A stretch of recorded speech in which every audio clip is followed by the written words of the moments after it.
Baby corn অনেক তো রেস্টুরেন্টে খেলে, এবার শর্টকাটে একটু বানিয়ে নাও বাড়িতে। পেঁয়াজ কুচি, লঙ্কা কুচি, রসুন কুচি আর বেবিকর্নটাকে প্রথমে বয়েল করে নাও। তার বেবিকর্ন বয়েল হয়ে গেলে, বেশি নয় 2-3 মিনিট বয়েল করলেই হবে, তাড়াতাড়ি ছেঁকে নামিয়ে নাও। তারপর কর্নফ্লাওয়ার দাও, ব্ল্যাক পাউডার দাও, আদা রসুন বাটা দিও, লবণ দিও, হালকা হাতে মিক্স করে নাও। তার হালকা হাতে মিক্স করে নাও। আদা রসুনের সাথে তোমরা লঙ্কাটা পেস্ট করে নিতে পারো। তারপর ছাকা তেলে তোমরা ফ্রাই করে নাও।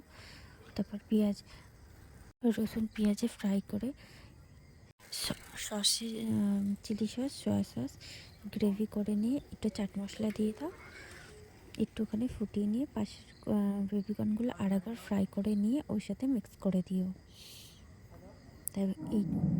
তারপর দেখবে চটপটে ক্রিপসি বেবিকর্ন রেডি হয়ে যাবে। একটু ধনেপাতা থাকলে তো কোনো ব্যাপারই নয়।